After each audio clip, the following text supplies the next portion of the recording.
the political situation within Haiti from the time of the Aristide era and what's happened since then. Can you explain a little bit about that? Yeah. So the history of Haiti is one of a struggle where the island, which was once inhabited by First Nations called Taínos, 50 years after the arrival of Columbus, they were almost all dead. Almost. Some of them escaped to Cuba and Puerto Rico. That's why some Taínos still exist today. But on the island, forget it. Now, replaced by Africans at the prompting of a Catholic priest named Bartholomew de las Casas from 1499 to at least late 1700s, Africans were coming in huge numbers on the island. The demographics helping, the revolution of the Africans led to the creation of the state of Haiti in 1803. This was the only place in all of the Americas where African people were not enslaved. But it also meant that they couldn't trade with anybody.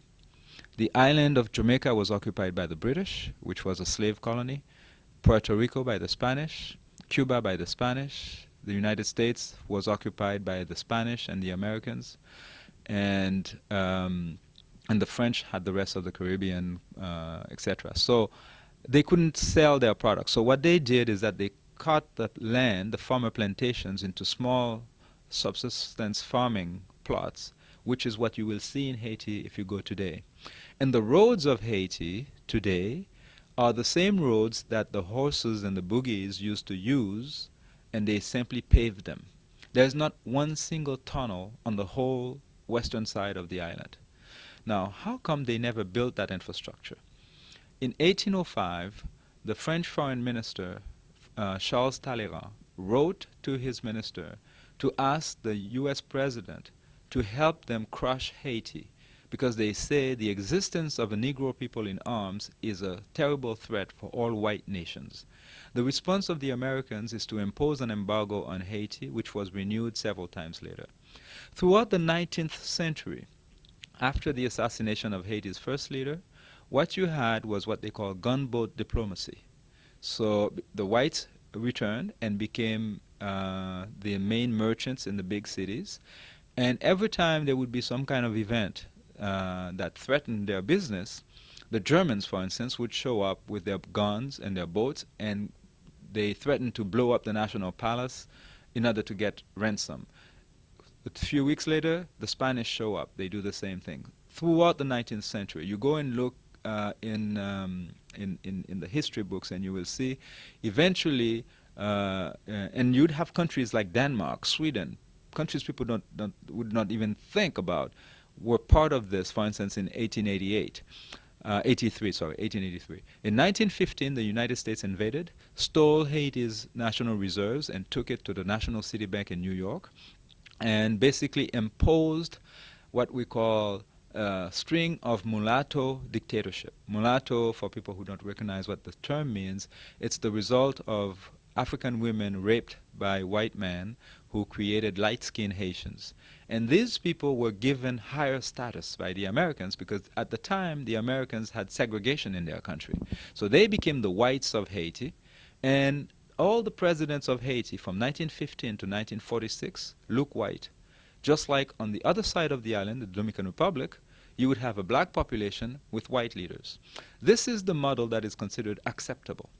And they supported that, and when I say they, I'm talking about the United States and Europe, throughout that period of time. And so when you had finally a black leader named Dumarsais Estimé, who came to power in 1946, who built rural schools, he was deposed by an American coup. Another one came to power in 1957, just before Duvalier. He lasted 19 days. The Americans deposed him. The Duvalier dictatorship came under that same movement of black power, and Duvalier pretended that he was going to support the black masses. But in reality, he was an equal opportunity criminal. He killed mulattoes, he killed blacks, and the Americans supported him starting in 1963 because he said he was going to fight communism. Duvalier is the one who kicked Cuba out of the OAS. So Duvalier was in power until 1971, and when his son, at 19-year-old, who doesn't know anything about anything, was imposed on Haitians as president, it was the Americans who came in and just put him in the National Palace. So in 1990, finally, the Haitian population managed to get democratic elections organized and participated en masse and named liberation theologian president. At the time, George Bush was the president, George Bush the elder of the United States. 7 months later, they deposed Aristide on a bloody coup using the Haitian military. When Aristide came back with Bill Clinton, everybody saw how there was a lot of hoopla about that, but they didn't realize that Aristide had to agree that the 3 years he spent in exile were part of his 5-year mandate.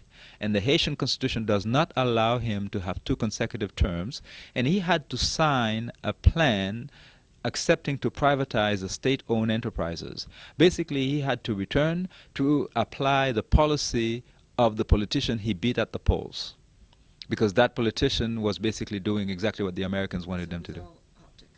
All optics, and his justification for accepting that was that, well, it's either that or we let the military rule forever, because at least if I'm there, I'll try to do something. And what he tried to do, as soon as he returned, he renewed diplomatic relations with Cuba.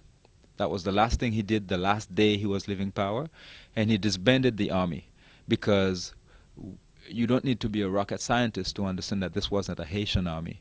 This army never shot at anybody non-Haitian. It was just like you have all these things in Latin America.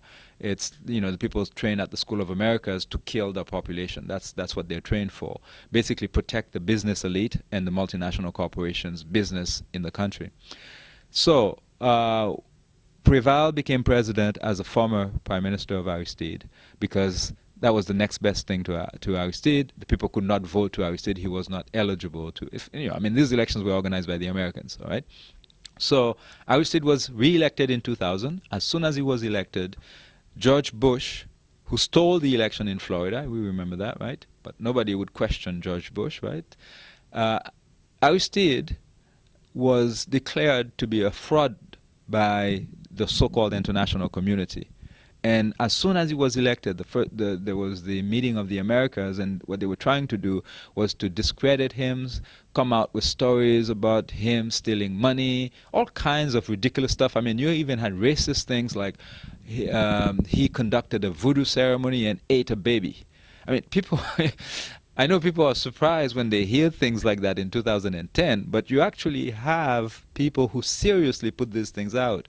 They just put so many of them out that eventually something sticks. So the perception of people out there is that, well, there was a dictator. And it's not very hard to demonize a black leader. You can call any black leader a dictator, and eventually people will believe it. But I'll have people remember that when Aristide was elected in 2000, his popularity was the highest of any leader in the Americas, including our current prime minister. Jean Charest in Quebec at the time had a 10% popularity thing. So when people are saying that, well, but there are a lot of Haitians who are against Aristide. Yeah, there are 90% who were against Jean Charest. So do we call Mugabe and ask him to go and get Charest and, exile him somewhere? It's ridiculous. So what we're saying is that right now, Jean-Bertrand Aristide in South Africa, because he was rescued by Amy Goodman, Randall Robinson, the American activist, and other people who went in the Central African Republic, which is a white controlled place in Africa. Basically, it's the French who imposed a dictator there called Bosise. And when they were looking for a place to dump Aristide, just like when they were with Chavez, they were looking for a place to put him, after 20 hours, they found this dictator and they told him, okay, you're going to take care of him for us. So he was imprisoned, him and his wife. Okay? And it was these activists who went in there, broke the story, and reunited Aristide with his 2 daughters in Jamaica after Condoleezza Rice and Colin Powell called the Prime Minister of Jamaica to threaten him, to tell him not to receive Aristide.